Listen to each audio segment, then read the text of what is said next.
Saya dari Fakultas Ilmu Pendidikan, khususnya program studi pendidikan biologi. Saya atas nama Natalia Renandiana Telu dengan NPM 33220014. Baik, di sini saya akan melakukan video pembelajaran tentang kurikulum Merdeka Belajar. Tujuannya untuk memenuhi nilai UTS saya, mata kuliah telaah kurikulum biologi sekolah menengah. Baik, yang pertama itu adalah pengertian. Nah, kurikulum Merdeka Belajar itu adalah kurikulum dengan pembelajaran intrakurikuler dengan konten yang beragam agar siswa dapat lebih optimal dan memiliki cukup waktu untuk mendalami konsep dan menguatkan kompetensi. Yang kedua, landasan kurikulum Merdeka Belajar. Nah, dasar hukum pelaksanaan kurikulum Merdeka Belajar itu ada 5. Yang pertama itu ada Permendikbud nomor 3 tahun 2020 tentang standar pendidikan tinggi.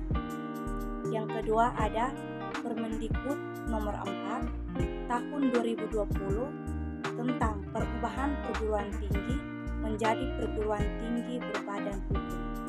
Yang ketiga ada Permendikbud nomor 5 tahun 2020 tentang akreditasi program.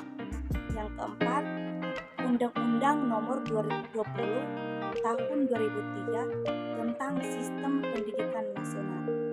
Dan yang kelima, Undang-Undang nomor 12 tahun 2012 tentang pendidikan tinggi. Yang berikut karakteristik Merdeka Belajar.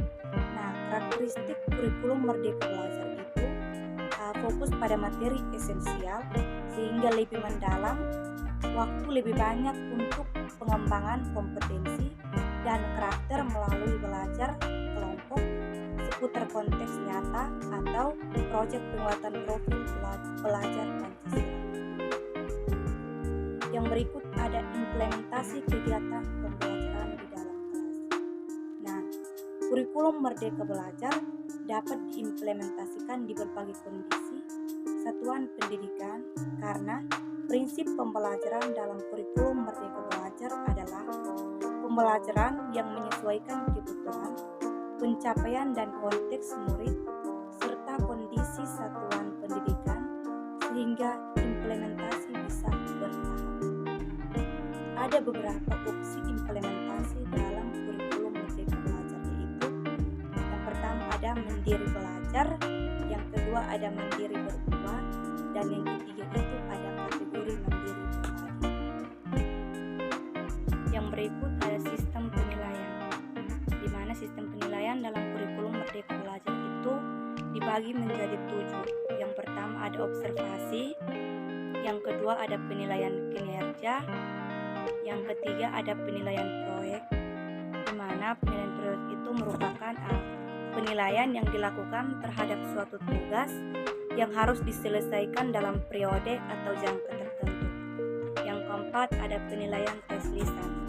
Nah, penilaian tes lisan itu adalah tes yang pelaksanaannya dilakukan dengan mengadakan tanya jawab secara langsung antara guru dengan siswa. Yang kelima ada penilaian tes tertulis. Nah, penilaian tes tertulis itu adalah tes yang soal-soalnya harus dijawab peserta didik dengan memberikan jawaban tertulis. Yang keenam ada penilaian portofolio, di mana penilaian portofolio itu merupakan penilaian berkelanjutan berdasarkan kumpulan informasi yang bersifat reflektif, integratif, yang menunjukkan perkembangan kemampuan siswa dalam satu periode tertentu. Dan yang ketujuh itu adalah penilaian penugasan, di mana penilaian penugasan itu adalah pemberian tugas kepada siswa untuk mengukur sejauh mana mereka paham tentang materi yang dipelajari. Baik, ini adalah penjelasan dari saya. Terima kasih.